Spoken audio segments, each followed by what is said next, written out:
నమస్తే. కాంగ్రెస్ పార్టీ అధికారంలోకి వచ్చిన 15 రోజుల్లోనే పథకాలను అమలు చేస్తూ ప్రజల ఆశీర్వాదాలు అయితే పొందుతున్నది.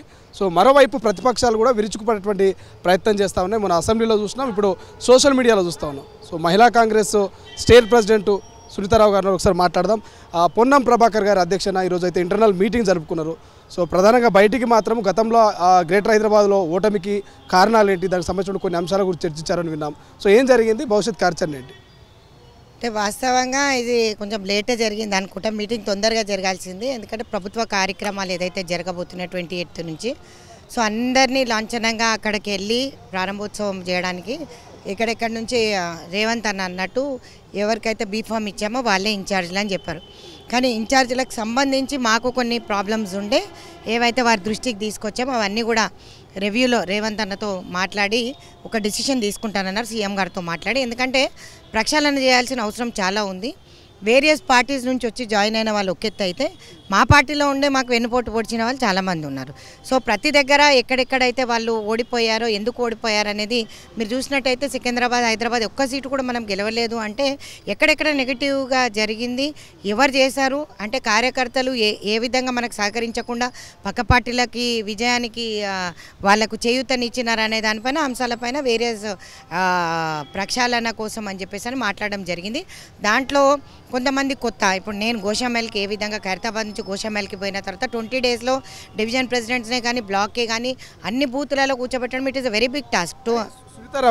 సునీతారావు గారు ఓటమికి కారణము వేరే నియోజకవర్గంలో మీకు టికెట్ ఇవ్వడమా, లేకపోతే అక్కడ క్యాడరా, లేకపోతే సమయం ఇవ్వకపోవడమా? సో ఏం చెప్తారు, మీకు ఓటమికి కారణం ఏంటంటే? ఒకటి, సమయం చాలా తక్కువ ఉన్నది. నెంబర్ 1, నా కాన్స్టిట్యున్సీ కాకుండా గోషామెల్ ఇచ్చిన, కాకపోతే నేను గోషామెల్ లోకలే కానీ వాళ్ళకి తెలియదు ఏంటంటే నేను నాన్ లోకల్ అని ఒక పెద్ద ఎత్తున ప్రచారం చేసిన. దాంట్లో భాగంగా ఏంటంటే మన పార్టీకి సంబంధించిన వాళ్ళే చేశారు. నిజంగా చూసినట్టయితే మా కాంగ్రెస్ పార్టీకి సంబంధించిన సో కాల్డ్ ఎవరైతే ఆస్పైరింగ్ ఫర్ ద టికెట్ కావాలి అని వచ్చిన వాళ్ళే చాలామంది బీభత్సంగా ప్రచారం చేయడం ఒకటి. This is unproved and negative. రెండోది ఏంటంటే ప్రతి ఒక్కరు నాకు టికెట్ కావాలని అడిగినారు. కానీ నిజంగా కూడా నేను ముఖ్యమంత్రి గారికి, రేవంత్ రెడ్డి అన్నకు థ్యాంక్ యూ చెప్తాను. ఎందుకంటే కరుడు కట్టిన కార్యకర్తకు అక్కడ ఇవ్వడం ప్లస్ పాయింట్. వీళ్ళందరితో పనిచేశాను, సోకాల్డ్ ఆస్పిరెంట్స్ అందరి ఇంటికి వెళ్ళాను కూడా, నేను వెళ్ళి కూడా మాట్లాడాను. కానీ చెప్పిన వాళ్ళు ఎవరు కూడా పని చేయలేదు. పని చేయకపోవడానికి కారణం ఏంది అనేది కూడా తెలియాలి కదా. ఇప్పుడు ఒక కాన్స్టిట్యుయెన్సీలో 9 ఏళ్ల నుంచి మనం అక్కడ ప్రోగ్రామ్స్ చేయలేదు, ఎవరు డోర్ టు డోర్ పోలేదు, పోనీ ప్రజల సమస్యలు పట్టించుకోలేదు. అట్లాంటి ప్లేస్లో నాకు టికెట్ ఇవ్వడము, దాని తర్వాత కాంగ్రెస్ పార్టీని బూస్ట్ చేయడము, పడుకున్న కార్యకర్త దగ్గర నుంచి తీసుకొచ్చి నేను బూత్లో కూర్చోబెట్టడము, అది నా నైతిక విజయమని నేను అనుకుంటా. కానీ సో కాల్డ్ ఉన్న వాళ్ళందరూ కూడా ఎవరైతే టికెట్లకు అప్లై చేశారో మరి వాళ్ళ మీద ఏం యాక్షన్ తీసుకుంటారనేది కూడా అడిగాను. ఎందుకంటే పని చేయలేదు.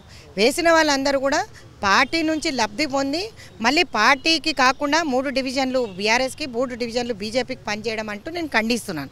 ఎందుకంటే నాకంటూ ఒక టీం అనేది క్రియేట్ చేయడంలో కొంచెం లేట్ అయింది. 20 డేస్ టైంలో కొత్త టీమే కానీ వీళ్ళెవరు సోకాల్డ్ ఉన్న పెద్ద సీనియర్ నాయకులు ఎవరు తిరగలేదు. మరి అట్లాంటి వాళ్ళపైన ఎట్లాంటి యాక్షన్ ఉంటుందో మరి అది సీఎం గారే చెప్పాలా, అంటే మా పీసీసీ అధ్యక్షులు చెప్పాలా? ఎందుకంటే పార్టీ గైడ్లైన్స్ కరడుగట్టిన కార్యకర్తలు అన్నప్పుడు వాళ్ళు వారి మీద కోపం వ్యక్తపరిచారు. కానీ నేనైతే వాళ్ళందరిలో నేను తిరిగిన దాన్ని కాబట్టి వాళ్ళందరిలో నేను తిరిగినప్పుడు వాళ్ళందరూ కూడా నాకు సహకరించాల్సింది. అది ఏమన్నా ఉండని, మనం ఈరోజు గెలిచినట్టయితే గోషామేలో మీకు అన్ని విధాల నామినేటెడ్ పోస్టే కానీ కార్పొరేషన్లే కానీ రేవంత్ అన్న ఇవ్వకంటుండేనా? ఇస్తుండే ఖచ్చితంగా. కానీ ఈ సోకాల్డ్ సెల్ చైర్మన్లే కానీ, సోకాల్డ్ కార్యకర్తలే కానీ, సోకాల్డ్ సీనియర్ నాయకులే కానీ, అక్కడ ఎక్స్ కార్పొరేటర్లే కానీ వీళ్ళందరూ కూడా పని చేయకపోవడం, ఇంట్లో కూర్చొని లేడీస్ అందరం మహిళా కాంగ్రెస్ బ్యాచ్ మొత్తం పనిచేస్తుంటే విటూరంగా చూసి ఆ బూత్లకు సంబంధించి మాత్రమే రావడం అనేది నేను ఖండిస్తున్నా. సో ఇట్లాంటివన్నీ కూడా ప్రక్షాళన చేయాల్సిన అవసరం ఉంది. నాది ఒక్కటే కాదు, అక్కడ కూర్చుని అందరు నాయకులు చెప్పింది అంతే. మన బిఎల్ఏలే మనల్ని మోసం చేశారు, మన కార్పొరేటర్లే మనల్ని మోసం చేశారు, మన ఎక్స్ కార్పొరేటర్లే మనల్ని మోసం చేశారు. సో ఇవన్నీ కూడా it is giving a negative impact for the పార్టీకి సంబంధించిన కార్యకర్తలు అనేది ఖచ్చితంగా పార్టీకి పనిచేయాల్సిన గైడ్ లైన్లో ఉన్న వాళ్ళనే నేను ఎంచుకుందామని అనుకుంటున్నాను. అట్లాంటప్పుడు నాకు ఫుల్ బాధ్యత ఇచ్చి నాకు అన్ని విధాల అక్కడ డెవలప్మెంట్కి కృషి చేయడానికి నేను ముందుకెళ్ళాలనుకుంటే నేను ఉంటాను. లేదు అంటే ఇంకా ఆ బాధ్యతలు ఎవరికన్నా చేపట్టడానికి 35 జిల్లాలు తిరిగి మండల్ బ్లాక్ బూత్ వేసిన దాన్ని. సో ఇక్కడ నాకు అది పెద్ద కష్టమని నేను అనుకోను. కాకపోతే మా పీసీసీ అధ్యక్షులు ఖచ్చితంగా ఏదైతే నిర్ణయం తీసుకుంటారో మాకు ఫుల్ టు ప్రతి ఒక్కరు అక్కడ కూర్చున్న ప్రతి ఒక్క క్యాండిడేట్ చెప్తుంది కూడా ఇదే. ప్రతి ఒక్కరికి టోటల్గా మా గ్రిప్ అనేది మేము పెట్టుకున్నట్టయితే ఖచ్చితంగా రేపు గెలిచే అవకాశం ఉంటుంది. లేదు అంటే ఇదే విధమైన రిజల్ట్స్ రిపీట్ అవుతాయని చెప్పడం జరిగింది. గోషామాల్ ఓటమితో సునీతారావు గారికి ఏం అనుభవం అయిందంటే ఏం చెప్తారు? ఏ గుణపాఠం నేర్చుకున్నారంటే ఏం చెప్తారు? గుణపాఠం అంటూ ఏమీ లేదు. నేను తగ్గేదే లేదని కొట్లాడినాను. ఖచ్చితంగా పార్టీ నేను ఆ రోజు కూడా చెప్పాను, ఖైరతాబాదే కాకుండా నేను ఒక స్టేట్ అధ్యక్షురాలిని, రాష్ట్ర మహిళా కాంగ్రెస్ అధ్యక్షురాలుగా 35 నాకు వస్తాయి కాబట్టి 35లో ఎక్కడ టికెట్ ఇచ్చినా కొట్లాడతాను. One of the toughest seat is Goshamahal. కాకపోతే పార్టీ విస్మరించడం అనేది నాకు బాధగా కలిగింది. ఎందుకంటే అక్కడ సో కాల్డ్ స్టార్ క్యాంపెయినర్స్ ఎవరు రాకపోవడం, రెండోది ఇబ్బందికరంగా మారిన వాతావరణం, వీళ్ళందరూ నాయకులు పనిచేయకపోవడం, వీళ్ళందరికీ దశ దిశ అనేది ఇక్కడ నుంచి గాంధీ భవన్ నుంచి ఎవరు ఇవ్వకపోవడం, దాని తర్వాత మరి వాళ్ళు ఏం ఎక్స్పెక్ట్ చేశారు అనేది నాకు తెలియదు. కానీ వాళ్ళు మాత్రం వచ్చి మాట్లాడేది ఉండే. పోనీ ఇక్కడ నుంచి అన్నా కూడా ఎవరైనా సీనియర్ నాయకుడు కూర్చొని మాట్లాడినా కూడా పార్టీ మాట వినలేదు చూడండి, అది నాకు నచ్చని పని. కాకపోతే గోషామేళలో నేను చాలా నేర్చుకున్నాను. ఐఎమ్ థ్యాంక్ఫుల్ ఫర్ పిసిసి అధ్యక్షులు రేవంత్ రెడ్డి గారికి, ఎందుకంటే నన్ను ఇంకా స్ట్రాంగ్ చేసినారు. రాబోయే కాలంలో ఇంకా గట్టిగా ఉంటాను, ఇంతకన్నా గట్టిగా పనిచేస్తానని కూడా చెప్తున్నాను. పార్టీకి పదవిలే అనేది శాశ్వతం కాదు, పదవులు అనేది నిమిత్తం మాత్రమే. ఏ పదవి లేనప్పుడు కూడా నేను ఎన్ఎస్యుఐ నుంచి పనిచేసుకుంటూ వచ్చాను. 35 years లాయలిస్ట్ కాంగ్రెస్ పార్టీని, సీనియర్ లీడర్ని, ఒక women oriented women empowerment promote చేయడంలో ముందంజలో ఉన్నా. ఇదే కాకుండా నేను అడుగుతుంది, అందుకే నేను చెప్తుంది కూడా మీకు అదే, ఇప్పటికి కూడా నేను ఎక్కడ తగ్గేదే లేదు. ఏ బాధ్యత ఇచ్చినా ఖచ్చితంగా నేను 100% అది నెరవేరుస్తాను. పార్టీ ఒకవేళ పిసిసి అధ్యక్షులు అన్నారు అనుకోండి, గోషామేళ నేను పనిచేస్తుంటామంటే ఖచ్చితంగా పనిచేస్తాను. కానీ మాకు కూడా సముచిత స్థానాలు ఇవ్వాలని చెప్పి మహిళా కాంగ్రెస్కి అంటూ కొట్లాడుతున్నాను. ఇదే కాకుండా గోషామేళలో నేర్పించిన రాజనీతి ఇంకెక్కడైనా సరే ఖచ్చితంగా నేను గెలుస్తాననే నమ్మకం నాకు కలిగించింది. మొన్న టికెట్ల విషయంలో కొంత మహిళలకు అన్యాయం జరిగింది అనుకోవచ్చు, కానీ ఇప్పుడు నామినేటెడ్ పోస్టులు ఉన్నాయి, అటు ఎమ్మెల్సీ కావచ్చు, కార్పొరేషన్ చైర్మన్ కావచ్చు. సో ఏమైనా ఆశిస్తున్నారా ఈ సునీతారావు గారిని ఏమైనా నామినేటెడ్ పోస్టులు, లేకపోతే ఇంక ఇతర కార్పొరేషన్ చైర్మన్ ఏమైనా చూసే అవకాశం ఉందా? దానికి ఆన్సర్ సీఎం గారే చెప్తారు. పిసిసి అధ్యక్షులకి నోస్ ఎవ్రీథింగ్. నేను అనుకుంటా రాష్ట్ర మహిళా కాంగ్రెస్ అధ్యక్షురాలు ఏ పదవిలో కూర్చోబెట్టాలో, ఏమి ఇవ్వాలి, సో మహిళలకి సముచిత స్థానం ఖచ్చితంగా సోనియా గాంధీ గారు పెద్దపీట వేసినారు. నాకు తెలిసి రేవంత్ రెడ్డి గారు కూడా పెద్దపీట వేస్తారని కోరుతున్నాను. నాకు ఒక్కదానికే కాదు, మా చెల్లెళ్ళందరూ కూడా ఆశపడుతున్నారు. ఈరోజు ఏదో కార్పొరేషన్ల మెంబర్లో, చైర్మన్లో అర్హులైన వాళ్ళు, చదువుకున్న వాళ్ళు చాలామంది ఉన్నారు, సీనియర్ లీడర్లు కూడా ఉన్నారు. కాబట్టి ఈసారి నాకు తెలిసి రేవంత్ అన్న ఉమెన్ ఎంపవర్మెంట్కి పెద్దపీట వేస్తాడని చెప్పి మాకు ఒక లీక్ అయితే వచ్చింది. ఆ లీకు 100%, ఎందుకంటే 51% ఉన్న వాళ్ళకు మాకు అబౌవ్ 70% మహిళలే కూర్చుంటారని నేను ఎక్స్పెక్ట్ చేస్తున్నాను. రైతు బంధుకు ఎందుకు గవర్నమెంట్ ఆంక్షలు పెడుతుంది? చిన్న సన్నకారు రైతులకు 5 నుంచి 10 ఎకరాల లోపలికి ఇస్తామనేటువంటి ఒక చర్చ జరుగుతుంది. సో ఈ నేపథ్యంలో ఎందుకు ఆర్టీసీ బస్సులలో గవర్నమెంట్ ఉద్యోగస్తులకు, జీఎస్టీ పేయర్స్, ట్యాక్స్ పేయర్స్ ఎవరైతే ఉంటారో వాళ్ళకు ఫ్రీ లేకుండా టికెట్ తీసుకునేటువంటి పరిమితిని ఎందుకు పెట్టలేదు అనేది ఒక రకమైనటువంటి సోషల్ మీడియాలో ఒక చర్చ నడుస్తుంది. ఒక మహిళగా మీరేం చెప్పదలుస్తున్నారు దాని మీద? చూడు తమ్ముడు, చాలామంది బిలో పవర్టీ లైన్ ఉన్నారు, వాళ్ళకి న్యాయం చేయాలి కదా. ఇప్పుడు ఉన్నోడు ఒకటే లేనోడు ఒకటే అంటే ఎట్లా? ఇప్పుడు ఆయన అంతా కూడా పెత్తందారులు అందరినీ, పెద్దోళ్ళని అందరికీ దోసిపెట్టినాడు. మల్లారెడ్డికి ఎన్ని ఎకరాలు ఉన్నాయి? అన్ని రోజులు రైతు బంధు దీనిలే 9.5 ఏళ్ళు. మరి ఈరోజు మల్లారెడ్డి అంటే వాళ్ళు ఎంతమందికి పవర్ పాయింట్ ప్రజెంటేషన్ పెట్టిండు కదా మా అన్న కేటీఆర్ అన్న. మరి ఏం చెప్పిండా? ఎన్ని లక్షల వేల కోట్ల అప్పు అని చెప్తున్నాడు. ఇక్కడ ఎంత లక్ష వేల కోట్ల అప్పు బయటకు పడుతుంది. తొవినా కొద్దీ అది బొంద తీసి ఎంత లోపడుకుందో తెలియని పరిస్థితి ఉన్నది. ఈరోజు ఎవడొచ్చి కూర్చుంటే శాడిజం అనమాట ఇల్లది. వాళ్ళంతా కూడా ఏ విధంగా కూడా పవర్లో ఉండదు, తొందరగానే వెళ్ళిపోతారని చెప్పి ఒక కామెంట్ చేస్తుంది కదా. తగ్గేదే లేదనుకుంటూ కూర్చున్నాడు మా రేవంత్ రెడ్డి గారు. ఖచ్చితంగా మేము ముందు అంజలోనే ఉంటామని నేను అనుకుంటా. ఇప్పుడు 100 daysలో మేము ఇవన్నీ కూడా 6 గ్యారెంటీలు ఇంప్లిమెంట్ చేస్తానన్నాం. 6 గ్యారెంటీలు ఖచ్చితంగా ఇంప్లిమెంట్ చేస్తాం. కాకపోతే ఉన్నోళ్ళకి లేని వాళ్ళకి బిలో పవర్టీ లైన్ వాళ్ళకి అత్యధికంగా చేయాలనే ఆశ గవర్నమెంట్ది. ఇప్పుడు డబల్ బెడ్రూమ్ ఇళ్ళే కానీ వాళ్ళు ఎంతమందికి ఇచ్చినారు, ఎన్ని కట్టినారు, అసలు వాళ్ళ లెక్కలు తీస్తే ఈరోజు ప్రజలే చెప్పెత్తుకుంది అంటానంటున్నారు. ఈరోజు మమ్మల్ని వచ్చి అడుగుతున్నారు, మేము ఇందిరమ్మ ఇళ్ళని కట్టినాం. ఒకప్పుడు రేవంత్ రెడ్డి అన్నాడు, ఇందిరమ్మ ఇళ్ళు లేని జగన్ మేము ఓట్లు అడగమన్నారు. ఎందుకన్నాము? ఎందుకంటే మాకు ధీమా అది. సో ఈరోజు కూడా మేము అదే అంటున్నాం, మా పథకాలన్నీ కూడా ఈరోజు బీజేపీ కోటేసినోడు కూడా మా ఈ పథకాలకు లబ్ధిదారుడే కదా. దాంట్లో ఎంతమంది బిలో పవర్టీ లైన్లో ఉన్నాము. కొత్త రేషన్ కార్డులు, ఎందుకంటే డూప్లికేట్ ఓట్లు ఎట్లున్నాయో అట్లనే డూప్లికేట్ రేషన్ కార్డులు కూడా ఉన్నాయి కాబట్టి అవన్నీ ఏరివేత ప్రోగ్రాం ఉంటుంది కదా. సో సాధ్యమైనంత తొందరగా అధికారులకు ఆదేశాలు ఇచ్చారు. సో తొందరగా ఏరుతారు.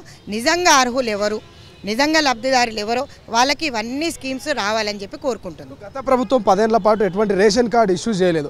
సో ఇప్పుడు రేషన్ కార్డే ప్రధానం అన్ని ఏవైతే పథకాలకు అనేది ఇప్పుడున్నటువంటి మీ ప్రభుత్వం చెప్తుంది. సో ఎట్లా ఆ లబ్ధిదారులు నిజంగా లబ్ధి పొందుతారా? ఎందుకు పొందారు? ఆయన పెద్దపీట ఎస్సీ ఎస్టీ బీసీలకు వేస్తే ఈరోజు ఓట్లన్నీ వాళ్ళకే పడేటి కదా. అరవకరణ గెలిచినమ్మా, ఒక్క ఓటుతోటి గెలిచినమా అనేది లేదు. గెలిచినమా లేదా? ఇప్పుడు బీఆర్ఎస్ ఎందుకు ఓడిపోయింది, కాంగ్రెస్ ఎందుకు గెలిచింది? ఒకటే మాట చెప్పండి. మరి నువ్వు ఇన్ని సంక్షేమ పథకాలు పెట్టినప్పుడు ఎవ్వరికి అందుబాటులో లేవు కాబట్టి నువ్వు ఓడిపోయినావు. ఈరోజు మేము అవన్నీ అందుబాటులోకి తీసుకురావడానికే కదా ఈరోజు మాకు ఓటేసి గెలిపించిండ్రు. ప్రజలకు కూడా వైట్ పేపర్ శ్వేతపత్రం రిలీజ్ చేసిండు కదా, సీఎం గారు రిలీజ్ చేసినారు. శ్వేతపత్రంలో ఎన్ని వేల కోట్ల అప్పు పందికొక్కులు తినేసినారు. ఈరోజు అవన్నీ కూడా బయటకు రావాలి కదా. మరి ఈరోజు ఏ విధంగా బయటకు తీసుకురావాలి? సో ఏ విధంగా మేము కక్షపూరిత రాజకీయాలు చేయట్లేదు, కానీ శ్వేతపత్రంతో పబ్లిక్కి తెలియాలి ఎన్ని లక్షల వేల కోట్ల అప్పులు. వీళ్ళు చెప్తున్న ఫిగర్ ఏంటి, మేము చెప్తున్న ఫిగర్ ఏంటి? ఇప్పుడు మేము చెప్తున్నాయంటే రేవంత్ రెడ్డి జోబులకి వెళ్ళి తీసి ఇవ్వలేదు. అది రేవంత్ రెడ్డి ఇచ్చింది కాదు. ప్రభుత్వ అధికారం, ప్రభుత్వంలో ఉన్న వాళ్ళు, ప్రిన్సిపల్ సెక్రటరీ లాంటి వాళ్ళు తీసిస్తున్న ఇది లెక్కలు ఇవన్నీ. మేము పెట్టలేదు ఆ లెక్కలు. ఈరోజు ఈ లెక్కలన్నీ కూడా ప్రాపర్గా చేయాలి అని అంటే టైం పడుతుంది తమ్ముడు ప్రతి ఒక్కటి. కానీ 100 రోజులలో గ్యారంటీలు అమలు కాకుండా తొందరగా పోతాము. రాబోయే ఎంపీ ఎలక్షన్ కూడా మాదే, తగ్గేదే లేదనుకుంటా కొట్లాడతాం. ఖచ్చితంగా మెంబర్ ఆఫ్ పార్లమెంట్లో టీఆర్ఎస్కి ఇప్పుడు కేసీఆర్కి బాయ్ బాయ్ ఎట్లా చెప్పినో బీఆర్ఎస్ పార్టీకి బాయ్ బాయ్ అని చెప్పే అవకాశం తొందరలోనే ఉంది. ఈ రాబోయే ఎంపీ ఎలక్షన్స్ కూడా ఖచ్చితంగా కాంగ్రెస్ పార్టీ గెలుచుకుంటుంది. ఎందుకంటే ఇప్పుడు బయట పెడుతున్న మేము శ్వేతపత్రాలు అన్నీ కూడా వాళ్ళు దొంగ పత్రాలని మళ్ళీ ఒకటి పవర్ పాయింట్ ప్రజెంటేషన్ పెట్టుకున్నాడు కదా. పెట్టుకోవాల్సిన అవసరం లేదు. దొంగ అని అంటే సంకల్ గుద్దుకుంటే నేను దొంగని కాదు అని చెప్పుకునే అవకాశం ఉంటుందా? ప్రూవ్ చేయాల్సి వస్తుంది. ఇప్పుడు నేను ఒక అడ్వకేట్ని, నేను నీ మీద ఒక ఎఫ్ఐఆర్ కట్టిండు అనుకో, నువ్వు దొంగతనం చేసినావని చెప్పేసి అని, దాన్ని ఒక డ్యూ కోర్స్ ఆఫ్ టైంలో ఎక్కడెక్కడ జరిగింది, ఏం జరిగింది అనేది ఒక ట్రయల్ ప్రాసెస్ ఉంటుంది కోర్టులో కూడా. అట్లాంటిది మొత్తం అయిన తర్వాత మీకు తెలుస్తుంది. కాబట్టి ఇప్పుడు మీరు చేసినవి మాత్రమే బయటకు వచ్చింది. కాదు అని చెప్పి ఇంత తొందరగా ఎందుకు నిర్ధారణకు వస్తున్నారు? కాదు కదా, ఉన్న ఫిగర్లు ఇవి మ్యాచ్ అవుతలేవు. కాబట్టి ఎవరి జాబులకు పోయినా 1000 కోట్లు ఎవరి దగ్గర నుంచి తీసుకొచ్చి ప్రజల సొమ్ము అందరికీ కూడా ప్రజలకు రిటర్న్ ఇవ్వాలి. కాబట్టి రిటర్న్ గిఫ్ట్గా 6 గ్యారంటీ స్కీమ్లు ఖచ్చితంగా మేము ఇంప్లిమెంట్ చేస్తాం. రాబోయేది మళ్ళీ ఎంపీలలో ఖచ్చితంగా బీజేపీకి బీఆర్ఎస్కి ఓటు వేయకుండా, ఎందుకంటే వీళ్ళు పెట్టిన వ్యాటులు, ట్యాక్సులు, జీఎస్టీలు, చెప్పుల మీద కూడా 18% పెట్టిండ్రు, చీరల మీద కూడా పెట్టిండ్రు. ఇవన్నీ వాళ్ళకి మైనస్ నెగిటివ్ పాయింట్ అవుతుంది. ఖచ్చితంగా మళ్ళీ ఎంపీ ఓట్లలో కూడా మేము ముందంజలో ఉంటామని చెప్తారు. ఒక్కడే ప్రశ్న, మా మిత్రుడు వెయిట్ చేస్తున్నాడు. ఒకటే ప్రశ్న, మీ నియోజకవర్గ ఎమ్మెల్యే ఎవరైతే రాజాసింగ్ గారు ఉన్నారో ప్రభుత్వం కూలిపోతున్నటువంటి కొన్ని వ్యాఖ్యలు చేసిండ్రు. మీ నియోజకవర్గ ఎమ్మెల్యే గారికి మీరేం చెప్పదలుచుకున్నారు? వాళ్ళ సీట్లే చెప్తాయి కదా, నేనేం చెప్పాలా? వాళ్ళకు వచ్చిన సీట్లు చాలు తమ్ముడు, అవే ఎక్కువ అయిపోయినాయి. ఇంకా దోసుక తినమని చెప్పి వాళ్ళకి సీట్లు ఇస్తారా? ఇప్పుడు బీజేపీకి బీఆర్ఎస్కి వచ్చినాయి అన్నీ కలిపినా కూడా ప్రభుత్వం ఏర్పాటు చేసుకోలేకపోతున్నాం. ఒక పక్కన ఎంఐఎం, ఓ పక్కన వాళ్ళ ఫ్రెండ్లీ పార్టీయే కదా, అందుకే బీ టీం అన్నాడు. రాహుల్ గాంధీ ఎందుకు అన్నాడు బీ టీం అని చెప్పేసి అని? ఎంఐఎం, బీజేపీ, బీఆర్ఎస్ 3 ఒకటే కాబట్టి ఆయన మాట్లాడంలోనే ఆన్సర్ ఉంది కదా. వాళ్ళకు వచ్చిన సంఖ్య సింగిల్ డిజిటా డబల్ డిజిటా తమ్ముడు? మరి మా డబల్ డిజిట్ కదా. మరి ఆయన మాట్లాడిన దాంట్లో ఆయనకి తెలిసి ఉండాలి కదా. సో ఆ డబల్ డిజిట్ చేసుకున్న రోజు నాతో మాట్లాడితే బాగుంటుందని నేను అనుకుంటాను. ఏం చెప్తారు? సునీతారావు ఓటమికి కొంతమంది కోవట్లే కారణం అనేది బయట ప్రచారం నడుస్తుంది, మీరేం చెప్తారు? నా దగ్గరే కాదు, సికింద్రాబాద్, హైదరాబాద్ అనేది పీసీసీ అధ్యక్షుల దృష్టికి వచ్చింది. ఎక్కడెక్కడ ఎవరెవరు ఏం చేశారనేది ప్రతి ఒక్కటి లెక్కలతో పాటు పోలింగ్ బూత్స్, పోలింగ్ స్టేషన్స్తో పాటు ఏ డిజిట్స్ వచ్చాయి, ఎందుకు వచ్చాయి అనేది మేము చూసుకుంటాం కదా. కాంగ్రెస్ కార్యకర్త ఎవరు, మరి వాళ్ళు ఎవరికి ఓటు వేయించారు, వాళ్ళు ఎందుకు గెలిచారు అనేది ప్రతి ఒక్క నియోజకవర్గాల ప్రక్షాళన జరగాలి. అదే మేము కూడా అడిగాం ఈరోజు. అదే పొన్నం ప్రభాకర్ అన్నకు అదే చెప్పాము. మేము మా ఇన్ఛార్జ్గా వచ్చినందుకు వారికి పెద్దలకి ఒకే మాట చెప్పాము, ప్రక్షాళన కోవోట్లు అనేది ఏరాలి. కాబట్టి అందుకనేసి డివిజన్ బ్లాక్ బూత్ అనేది అంతా కొత్తగా వేయాలి. మాకు సంబంధించిన బాధ్యతలు అనేది మాకు ఎప్పుడైతే ఇస్తారో అట్లాంటప్పుడు మేము ఈ ప్రక్షాళన చేసుకున్న తర్వాత కాంగ్రెస్ పార్టీ స్ట్రెంథనింగ్ టువర్డ్స్ పని చేయాలి. సో ఎవరెవరు ఎక్కడెక్కడ మాకు నెగిటివ్గా చేస్తారో ఆ కోవోట్లు ఎవరు అనేది మాకు తెలిసిపోయింది. కాబట్టి వాళ్ళ డీటెయిల్ డేటా ఇస్తాము. ఖచ్చితంగా వాళ్ళ మీద ఏం యాక్షన్ తీసుకుంటారో డిసిప్లినరీ కమిటీ మేము అది కూడా చూస్తాం. ఎందుకంటే నేను ఒక్కదాన్ని అనేది గోశామేళ ఒక్కటనే చెప్పలేదు. ఇక్కడ కూర్చున్న వాళ్ళందరూ కూడా ఈరోజు మీటింగ్లో అదే వారి దృష్టికి తీసుకొచ్చారు. సీఎం గారితో రివ్యూ పెట్టుకున్న తర్వాత దీనిపైన ఒక ఎజెండా 1 పాయింట్ ఎజెండా అనేది తీసుకొస్తానని చెప్పారు. ఇది గోషామాల్ ఎమ్మెల్యే అయినటువంటి రాజా సింగ్ అయితే సునీతారావు గారు గట్టి కౌంటర్ ఇచ్చారు. మొన్న సింగిల్ డిజిట్కే పరిమితమైనటువంటి బీజేపీ మాట్లాడే అర్హత లేదనే విధంగా ఆమె వ్యాఖ్యలు చేస్తారు. ఖచ్చితంగా 6 గ్యారెంటీలని అమలు చేస్తాం, సో అధికారంలోకి వచ్చాము, మాట ఇచ్చాము, మాట నిలబెట్టుకున్నాం అన్నటువంటి రీతిలో ఇక సునీతారావు గారు చెప్తున్నారు. కెమెరా పర్సన్ అజయ్తో శ్రీశైలం తొలి వెలుగు, హైదరాబాద్.